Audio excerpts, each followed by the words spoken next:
Here's your quick Skinstructors tip of the week. As estheticians, we often focus on achieving healthy, glowing skin and learning all we can about the products and ingredients we use. But true expertise in skincare also requires an understanding of all skin conditions. This is a journey of continuous learning as you encounter clients with various concerns and conditions. This week, challenge yourself to discover one new fact about a skin condition that you're less familiar with. Expanding your knowledge not only enhances your professional skills, but also allows you to approach each client with greater empathy and understanding. Remember, every client's skin tells a unique story, and the more we know, the better we can serve them. Now, let's dive into the episode. Welcome back to the Skinstructors. I'm your host, Jolie. And I'm Morgan. We're thrilled you're joining us again for another episode dedicated to helping you grow your knowledge and elevate your esthetician practice. Absolutely. Morgan and I had an amazing opportunity to attend the Pigmentary Disorders Symposium in Chicago 2 weeks ago, thanks to Boscal Beauty Bar. And after that conference, we were feeling very inspired. So the next few episodes are going to be focused on pigmentation. So with that being said, today we're diving into a super important topic, especially with it being World Vitiligo Day today, June 25th. The day is dedicated to raising awareness, combating stigma, promoting vital research, and empowering individuals with the condition. Vitiligo is a common condition affecting almost 2% of the world's population without preference of race or sex. You might be thinking, why is this so important for me as an esthetician? Well, it's simple. Vitiligo is a skin condition, and we as skin professionals work with skin every single day. Today, we want to help you understand this condition. By doing so, you'll be able to give your clients the best care possible and feel at ease when someone with vitiligo sits in your chair. Exactly. It's about moving beyond just the cosmetic and truly embracing a holistic approach to our clients' well-being. Informed, empathetic, and inclusive practices aren't just nice to haves, they're essential. Let's get into the nitty-gritty and talk about what vitiligo actually is. At its core, vitiligo is an autoimmune condition. This means the body's immune system mistakenly attacks and destroys melanocytes, which are the cells responsible for producing pigment in our skin. The result, those characteristic white patches on the skin are often symmetrical, but they can vary widely in size and location. And here's an important point to emphasize. Vitiligo is not contagious. You can't catch it from someone, nor is it related to infectious diseases. When it comes to types of vitiligo, it's important to know there are distinct patterns. The most common is non-segmental vitiligo, also referred to as generalized vitiligo. This type is characterized by white patches that appear symmetrically on both sides of the body, often affecting areas like the hands, feet, knees, elbows, around the eyes, or mouth. These patches tend to spread and progress over time, sometimes covering large areas of the body. Within non-segmental vitiligo, you might hear terms like acrofacial vitiligo, which primarily affects the fingers, toes, and around facial openings. Generalized vitiligo, the most common form, with scattered patches across many parts of the body, and universal vitiligo, a rare form where nearly all of the body's pigment is lost. Then there's segmental vitiligo, which is quite different. This type typically affects just one side or segment of the body, following a dermatome, which is an area of the skin mainly supplied by a single nerve. It often appears as one or more localized patches that are unilateral. Unlike non-segmental vitiligo, segmental vitiligo tends to spread more rapidly for a period, often just months to a couple of years, before stabilizing and ceasing to spread. It's less common in adults, but makes up a significant percentage of childhood vitiligo cases. And another important type is focal vitiligo, characterized by a few scattered patches in one localized area without a clear segmental pattern. This type can sometimes evolve into generalized vitiligo over time, but not always. Now, let's dive deeper into the causes and triggers. The primary driver is that autoimmune component. For reasons still being fully researched, the immune system identifies melanocytes as foreign invaders and mounts an attack against them. There's also a significant genetic predisposition. About 30% of people with vitiligo have a family history, suggesting that certain genes make individuals more susceptible. And while these aren't direct causes, certain things can act as triggers or exasperating factors. Significant stress, both physical and emotional, is often reported by clients as a preceding event to new patch development.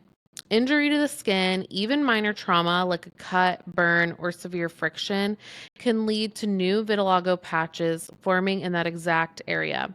This is known as the Koebner phenomenon. It's crucial for us to understand this, as certain aesthetic treatments, if too aggressive, could potentially trigger new depigmentation in susceptible individuals.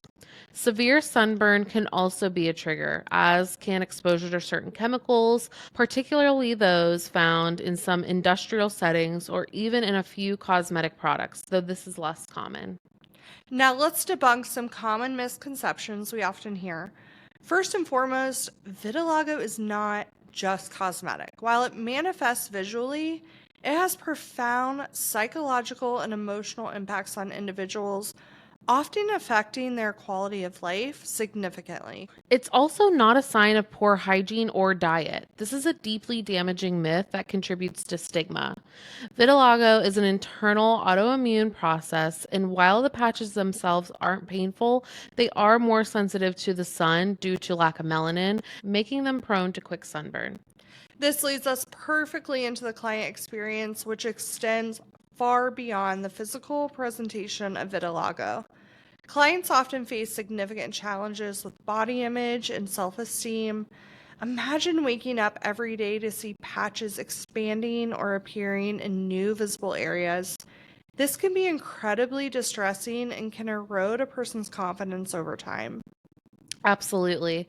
The visibility of vitiligo, coupled with widespread societal misconceptions and sometimes overt discrimination, can unfortunately lead to anxiety and depression. Clients might fear judgment, struggle in social situations, or even avoid activities they once enjoyed. As estheticians, creating a supportive and understanding environment in our spa or salon isn't just good practice, it's vital for their emotional well being and helps counter some of their negative external pressures they face. In many cultures, vitiligo is misunderstood, seen as contagious, or even associated with misfortune or impurity. And this can lead to stares, whispered comments, social exclusion, or even employment discrimination. It's a harsh reality that many with vitiligo confront daily. Our role as estheticians can be incredibly powerful in fostering acceptance by simply demonstrating our understanding and providing respectful care. We can help normalize the condition and educate those around us, even indirectly. And this is where communication is absolutely key. When approaching conversations about vitiligo, sensitivity is paramount. Start by asking if they have any specific concerns about their skin.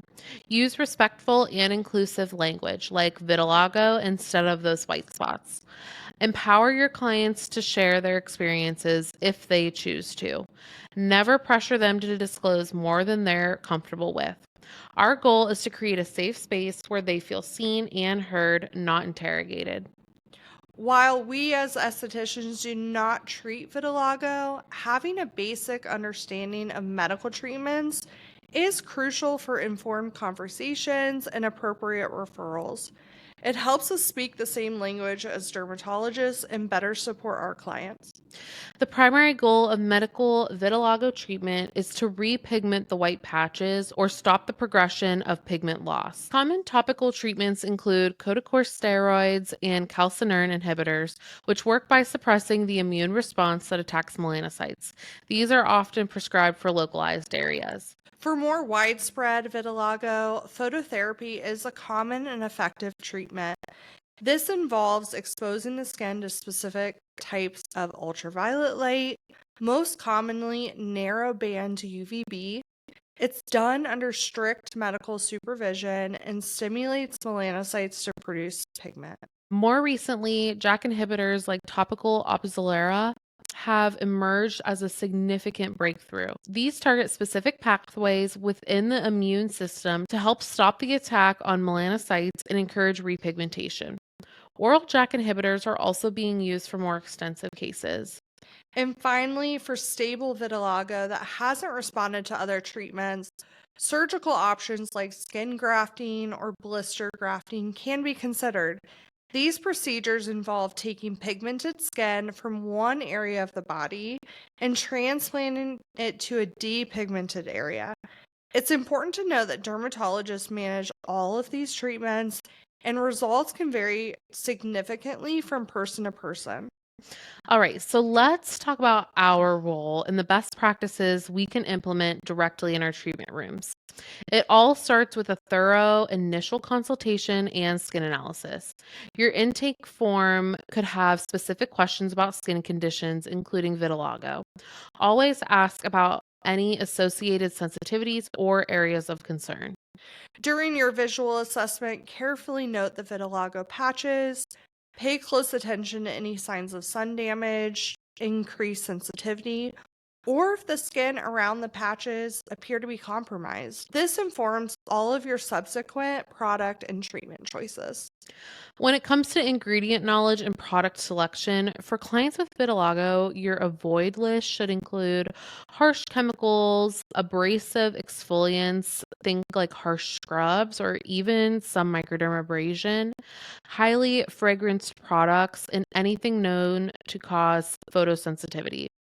These can irritate the skin and potentially trigger that Koebner phenomenon we talked about earlier.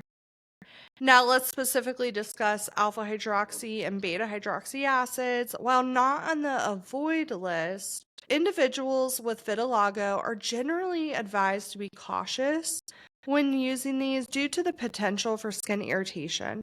And here's why: increased sensitivity, the Koebner phenomenon risk, and skin sensitivity due to the lack of melanin. On your embrace list, focus on products that are gentle, hypoallergenic, fragrance free, calming, hydrating, and barrier supporting.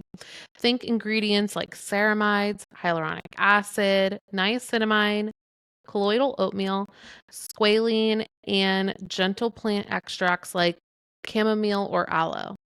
These help maintain skin integrity and soothe potential irritation. And always stress the importance of patch testing any new products before full application, especially on or near vitiligo patches. Now for aesthetic treatments. When it comes to facials, opt for gentle, hydrating, and calming facials. Your focus should be on soothing, nourishing, and reinforcing the skin barrier. For exfoliation, gentle and somatic exfoliation is the safest bet, and only if appropriate for the client's skin. Avoid strong chemical peels due to the significant risk of the Koebner phenomenon. As for LED light therapy, some forms like red and near infrared can be beneficial for overall skin health and circulation. However, for treating vitiligo itself, it's typically a medical treatment like UVB phototherapy handled by dermatologists. As estheticians, we should never claim to treat vitiligo with LED or any other device. Where we can make a huge impact is with makeup application and camouflage, if that's something that you offer. Offer expert color matching services for vitiligo patches. Suggest high quality, long lasting, and waterproof camouflage makeup specifically designed for covering depigmented areas. Demonstrating application techniques can be life-changing for clients, empowering them with a tool for confidence. And self-tanners can be a safe and effective option for blending, especially those containing DHA, which only interacts with the top layer of skin. Now, for the non-negotiable sun protection, I know we talk about this constantly, but it's so important. Vitiligo patches are highly susceptible to sunburn and further damage because they lack melanin, the skin's natural defense against UV radiation. Educate your clients on daily, year-round use of a broad spectrum SPF 30 or more mineral sunscreens like zinc oxide, titanium dioxide are often preferred for sensitive skin. Reinforce the importance of protective clothing, wide-brimmed hats, and seeking shade, especially during peak UV hours. And here's a big one: absolutely no tanning beds or sun lamps.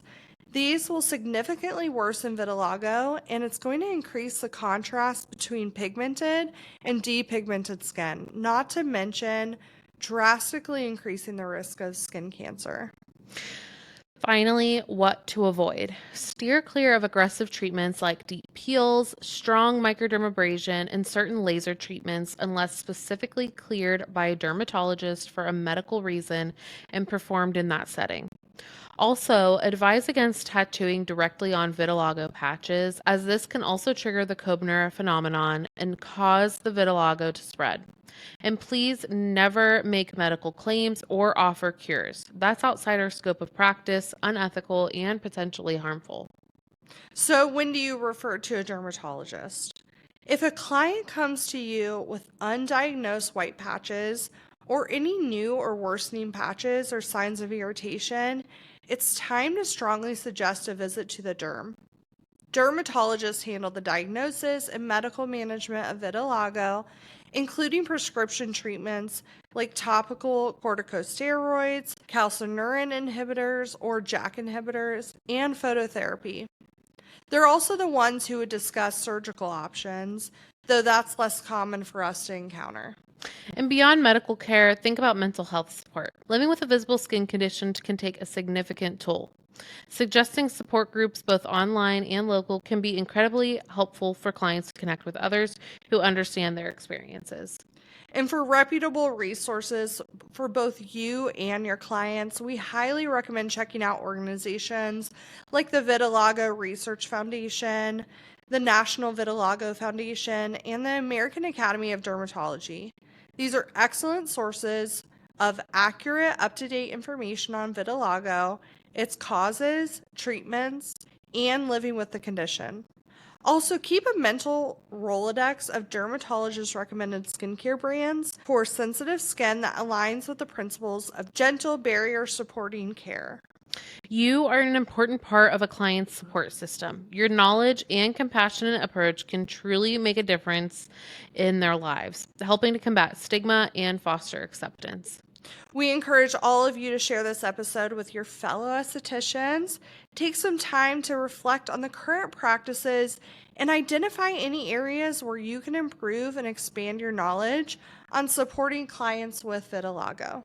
And as always, reach out to us with your questions or share your own experiences. You can send us a DM on Instagram at SDTraining. We love hearing from you. And don't forget to subscribe, rate, and review. And as always, don't hesitate to educate. That's all for today, SDs. Happy World Vitiligo Day.